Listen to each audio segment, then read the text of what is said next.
Welcome to Labor Lounge Podcast. I'm Anthony Abrantes, Assistant Executive Secretary Treasurer of the Eastern Atlantic States Regional Council of Carpenters, the Carpenters Union. And I'm Cindy Williams, Executive Director of the CCT. Together as your co-hosts, we'll explore the world of organized labor, bringing you behind-the-scenes stories and insights from inspiring union leaders, dedicated partners, and community change makers. In each episode, we dive into authentic conversation to uncover what unions are really about beyond the headlines and the myths. Whether you're new to the movement or a union ally, our conversation, showcasing diverse voices and real-life stories, will explore union hurdles, triumphs, labor's rich history, its role in workforce development, all while shedding light on how unions create lasting change and foster economic growth and creating generational wealth. Join us as we build a broader coalition, elevate future generations, and showcase how unions contribute to creating a positive cultural legacy. Tune in, get informed, and find out how organized labor is making a difference.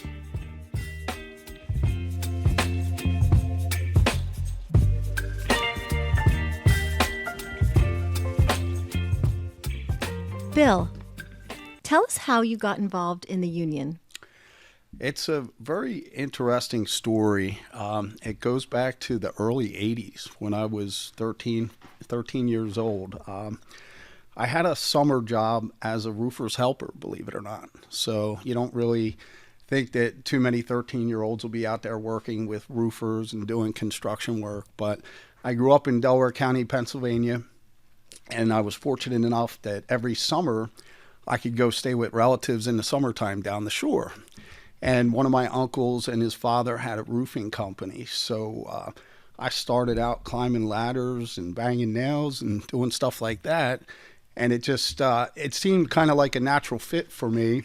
I will say prior to being involved in construction in grade school and stuff, I was I guess I was highly academic and stuff. And it started to get a little bit wild as a young teenager.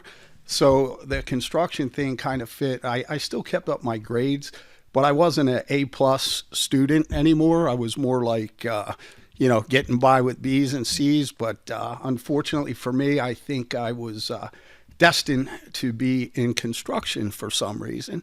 So fast forward to graduating high school, I got into the Roofers Union in November of '84 as a helper in Local 30B out of Philadelphia. And then I realized that roofing, although it does separate the men from the boys, it's very, very tough work. You lose a lot of time due to inclement weather. It's a rough trade. There's a lot of chemicals and stuff that you get exposed to, the cold, the heat, things of that nature. So I started looking at other trades, and carpentry really stood out for me. So I started applying to the Carpenters Union, and after about 3 years of trying to get into the Carpenters Apprenticeship Program, I finally got in. So Bill, if you were talking to someone that knew nothing about your union, how would you describe it? Tell us about your mission, the size of the organization, number of employees, jurisdictions, contractors, training. Explain to us all about it. Sure. It's very, very complex, I guess, for somebody who's a layperson not involved with unions or construction unions and things of that nature. But we are the Eastern Atlantic States Regional Council of Carpenters. We're 25 local unions as of to date, about 43,000 members, okay? And that also includes over 5,000 apprentices. So it's a pretty big operation. Our mission is a multitude of things. We oversee all the collective bargaining agreements throughout 6 states and the District of Columbia, whether it's the construction agreements with our association partners or whether it's independent agreements with shops and independent employers for our membership. So we negotiate extreme amount of contracts on a yearly basis, and it's kind of like Groundhog's Day. You get a 3-year contract or a 4-year contract, and then you're doing it all over again, basically. But that's one of the main missions we have. The other piece to it is obviously we have to represent the membership, collective bargaining, but we're also trying to grow the organization, create more opportunities for our members, get into more market shares, and just make sure that union construction is the prevalent way to go for contractors and end users out there in the industry. And in some places, we're extremely successful. In other markets, it's extremely difficult the further south you go. We have, like I said, 5,000 apprentices. We also have 20 regional training centers, approximately 20 regional offices. We have 188 employees working for the council to date. So it's a very big operation to run from the top. And then on top of that, I'm also the co-chairman of 5 pension, health, and welfare annuity funds throughout the council. So that is kind of daunting because every quarter we have to go through those meetings and make decisions with the Board of Trustees to make sure that our members and the participants have good pensions, good health care, and good benefits coming in. What is the biggest misconception about the union construction industry? Wow, I'm going to say there's probably a few of them out there, but the one that really sticks in my mind and kind of drives me crazy is how some folks that are involved in the industry, whether it be developers or contractors that don't use union labor, or maybe even the general public, and there's this conception that anybody involved in construction, we're not skilled, we're not professionals. It's more like I mean, I don't want to pick on any occupation that's out there. People all do different things to make their livings, but what we do is highly skilled. We have great training, and we have to be very, very productive in order for our contractors to be successful. So I think the biggest misconception is that if you're an interior systems carpenter and you specialize in installing drywall, you're just a sheetrocker, and that doesn't really take much skill. But trust me, if I ask somebody who never hung a piece of sheetrock to go out and put up one 4x8 board, you'd probably see them struggle a bit. But yet you look at our people and they're throwing up 30, 40, 50, 60 boards a day and making contractors money. And the same thing goes with everything that we do. Our concrete construction, high rises, bridges, and stuff like that. It's very sophisticated, hard work, and you have to be trained to do that work, and it's very dangerous as well. And then there's finished carpentry where you have to be a total craftsman, or locksmith in door hardware, or millwrights, or pile drivers. I mean, we have such a variety of trade autonomy within the carpenters, and other trades suffer from this same misconception. If you're a laborer or a brick mason, and this is prevalent, like the further south you go in the United States, those occupations get looked down upon, and it's difficult to command a decent paying wage and benefit the further south you go. I represent carpenters in lower and central Virginia, and unfortunately, the pay rate and the benefit schedules down there are the lowest within the council. And then if you go below Virginia and you go into the Carolinas or down to Florida or down to Texas, they really look upon construction personnel as just a bunch of grunts, and that is a total misconception. And I wish that people would see it in a different light, because where I came from, it was difficult to get into a union apprenticeship, and it was a very, very coveted job. And nowadays, I guess for the past 2 decades or so, young adults and students in high school and middle school kind of get steered by their guidance counselors to go into higher education. But not everybody hits home runs, or maybe they're not all cut out for different types of white-collar jobs. So that misconception there really, really drives me nuts sometimes. Bill, if you could change one thing about the construction industry, what would it be and why? All right. Well, that's an easy one, because we've already begun the process of changing what people refer to as culture. Okay, and earlier I had mentioned, the thing that bugs me the most about the stereotypes about construction workers. But what we've been doing at the United Brotherhood of Carpenters and Joiners, whether it's at the international level or at the regional council or the local union level, for the past, I'm going to say at least 2 decades, I've been on staff now. I'm in my 25th year as a representative my 35th year as a member of the Carpenters Union. Plus, I had mentioned that I spent 4 or so years with the roofers. I've been involved in this for a long, long time. And what the United Brotherhood of Carpenters have done with changing the culture with the educational programs that we have for membership.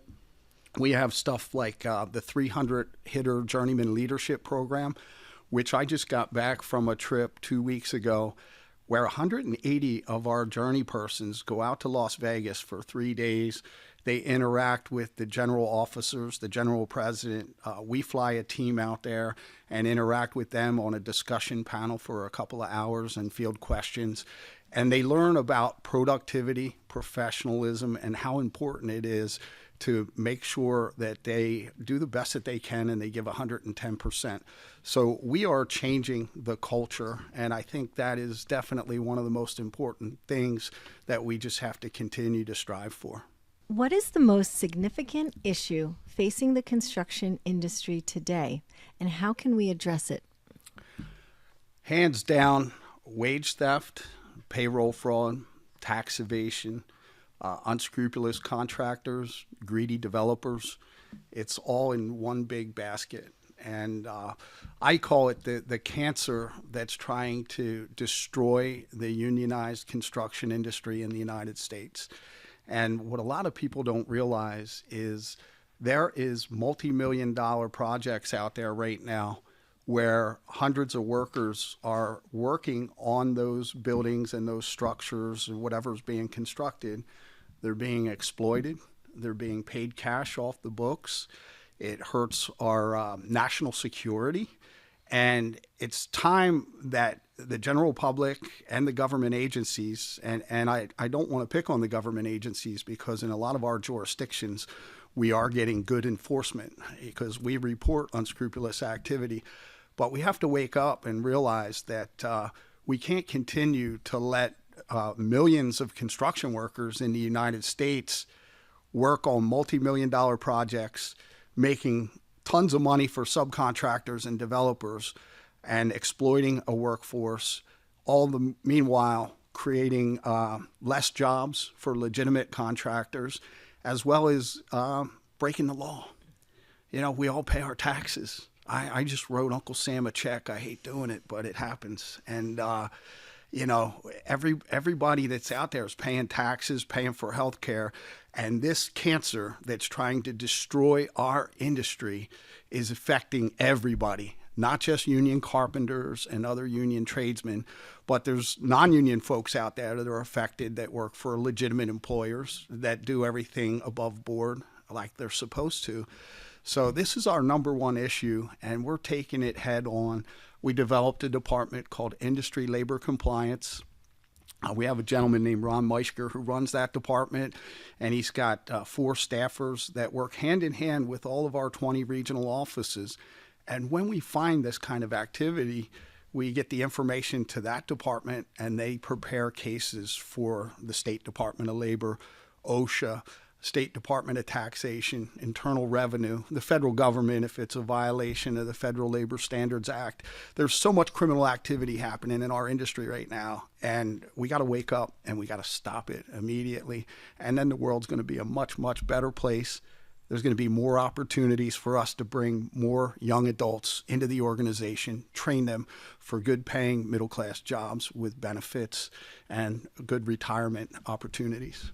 What was a pivotal moment in your career that shaped your current perspective? All right. There's probably quite a few, but the one that really jumps out at me would be in the summer of 1999, I was working as the shop steward on the Brigantine Tunnel project. It was a $330 million tunnel. If any of you have ever been down to Atlantic City, you might have driven through it to go over to Borgata or Harrah's or Brigantine. It was a phenomenal job. Right now, in present time, that job would be valued at over $1 billion. That's just inflationary stuff and cost of materials. So we had 100 and some carpenters, and I got a visit from the business manager at the time and the senior business representative, and they walked me around. They pulled me out of the crew, And they asked me a few questions, and I was kind of like, what the hell's going on here? And they asked me if I would be interested in perhaps applying to be a council representative, because the one gentleman had hit 57 years of age, and he wanted to retire. He had his time in, he was ready to get out. I think his family had some health issues, like he was just worried about enjoying his retirement. And he's actually still alive today, God bless him. That was 1999, basically. So I was told at the time, you can't say nothing to anybody except your wife. Come back and let us know if you're interested. And because this will be a political football back then in the environment that we had. And they said if this goes down, it would go down probably sometime in November. So this had been in August. And here I am wearing a safety harness and 75 pounds of tools and a bolt bag and spud wrenches and working with these giant 30-ton gang forms and stuff like that. And I just got offered to be a representative. And although I was somewhat involved in the union, being a shop steward, I went to union meetings and stuff like that. That was my first shot at actually, taking it to the next level. And starting all over again, which scared the hell out of me, having to learn something totally new. And the agent that I replaced, agent/organizer, we kind of don't call the hall, we do it all type stuff. He was very good. So I was concerned and apprehensive that I might not be able to hold up to, the great job that this man had done all those years. So that truly changed my perspective, and it was definitely a moment that I can reflect back on. So, Bill, how do you define success, both personally and professionally? Well, for starters, I've always been a proponent, and I tell young apprentices and new representatives all the time, you're not going to learn it all overnight. You're not going to hit the ground running with a lot of this stuff, but just try to learn something every day. No matter what, no matter how significant or insignificant, as long as you learn something new every day, you're always progressing. This job I have now as the executive secretary treasurer for this regional council is probably the most difficult job I've ever had in my life. And the fact is that when I first started as a representative in '99, there were 4 regional councils in New Jersey. Okay, now there was 1 regional council in New Jersey. Then in 2011, there was a merger with New York State. And then in 2016, there was a merger with the Philadelphia, Southeastern PA area down to Delaware. 2018, we merged with Western PA, all of Pennsylvania, West Virginia. New York State went up to New England because of the market shares being similar. And so quite frankly, now I'm overseeing a territory that used to have probably 10 individuals with my title back when I first started. So that makes it extremely difficult to keep up with my tasks. So keeping up with my tasks is a measure of success. Mentoring and bringing up the younger and the middle seasoned folks within our organization, succession planning, making sure that I continue to make this better than when I got here, and then balancing family. Because with all the travel, with all the work that we do, this job is, as a council representative, it's a 12-hour day. We get up early, we're out at night. I was out last night at a business meeting for Atlanticare down in South Jersey. They're going to do a phenomenal expansion. And I was really, really impressed with the presentation from the CEO. But my reps are out at night at political events and everything. Sometimes it's a 14, 16-hour day. And you just get up the next day and you keep going. And it's some people don't realize, how intense these jobs actually are and how many hours our folks put in.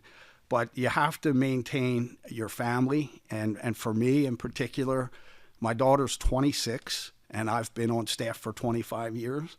So imagine trying to, the sports and different things. I mean, I got to as much as I could. My son's 21, And, we made it to a lot. I made it personally to a lot of their stuff, but it's a balance. And you really got to balance that out. You got to spend time with your family. You got to enjoy yourself. But these are very, very difficult jobs that people don't realize. So if I can cover everything that I just ran down with you, I feel like I'm doing my job and I'm ahead of the curve. And, that's how I like to feel every day, every week, every month, throughout the course of the year. And unfortunately, time flies, What role has failure played in your journey, and how have you learned from it?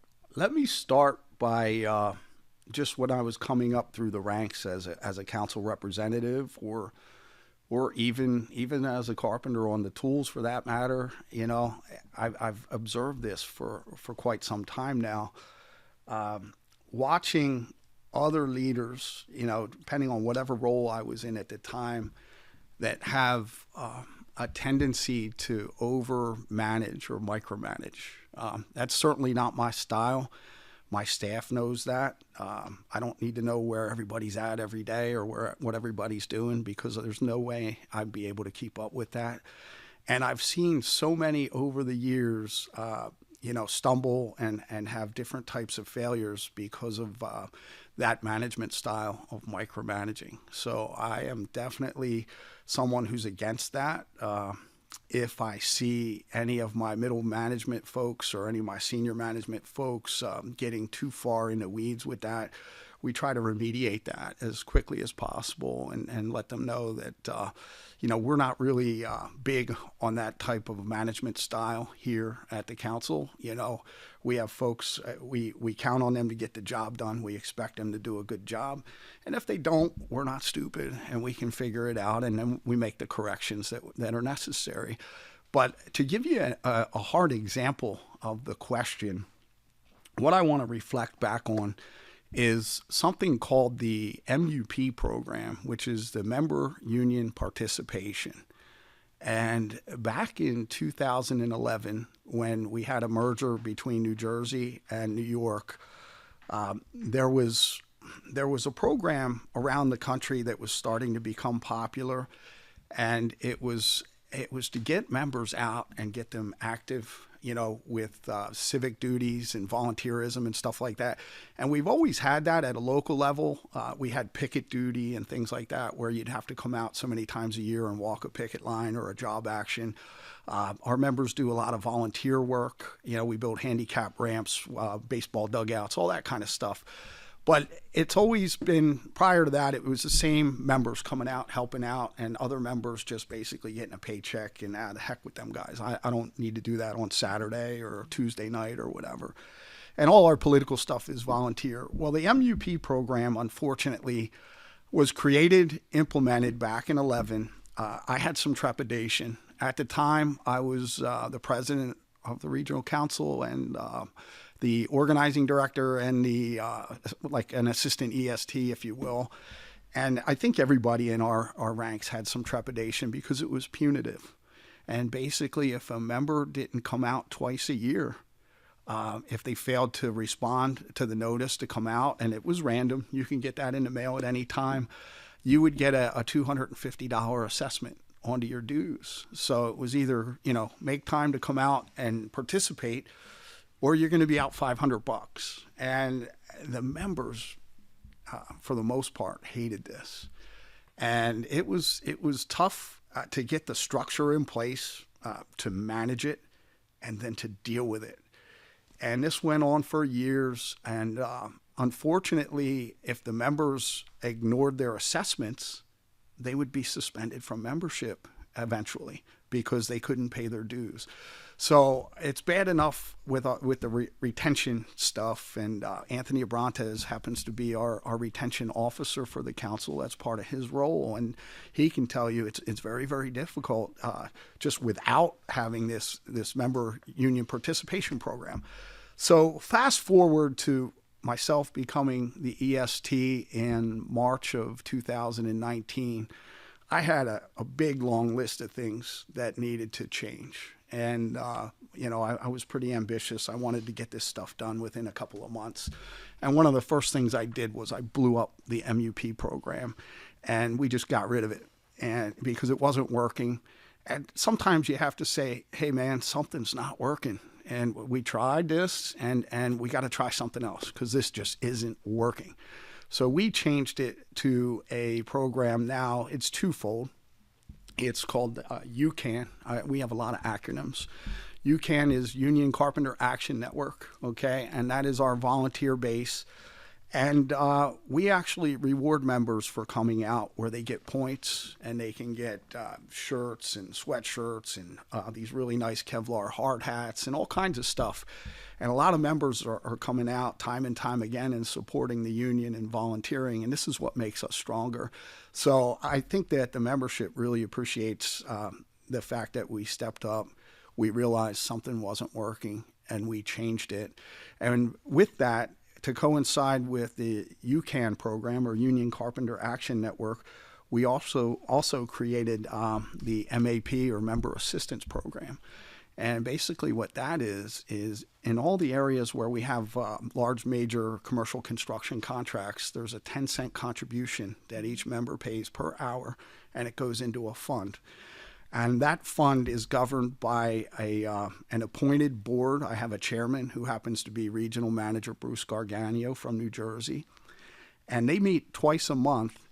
And with the money that's collected in the Member Assistance Program, if someone has a house fire or an accident or they're out of work, there's different tiers for different things that happen to our membership. But we give them financial assistance through that program, and it's been extremely successful. There's funeral donations in there, and we've created something positive out of something that just was totally not working. And unfortunately, it appeared, it was kind of like, you're doing this, and we don't care what you think about what all the problems are going to be. And I get it, in the infinite wisdom of some folks, they thought that would get more people out doing things for the union and make us stronger, but it really backfired. So I blew it up. What are some of the most common misconceptions about labor unions that you'd like to address? There's a lot of stigmas out there that are very unappealing, and they kind of drive me up a wall. The fact that they think that anybody involved in a leadership role in organized labor might have criminal ties is one. Crime, that we're a bunch of fat cats, and that there's being misuse of dues money and things of that nature. That stuff drives me crazy, because we're an open book. We're governed by the United States Department of Labor. We have a board of trustees that does checks and balances every month on all the expenditures of our regional council. We have to file reports. And that is such a big misconception out there as far as the labor. But our detractors do not understand how we create the opportunities for better pay, benefits, and retirement, along with the fact that we have superior training, and we instill the productivity and the professionalism that gives the construction industry, the union construction industry, the advantage over the open shop part of the industry. I will put union carpenters up against non-union carpenters any day of the week, as long as they're not getting paid off the books and it's some kind of race to the bottom. Sometimes, listen, you'll drive by construction sites at 5:30, 6 o'clock at night and still see workers up on a roof somewhere banging nails or installing shingles or putting up siding. And trust me, those folks, they're not getting paid any overtime. They should be. The contractors they're working for are breaking the law. So, with that, I think that those stigmas and stereotypes really need to go away.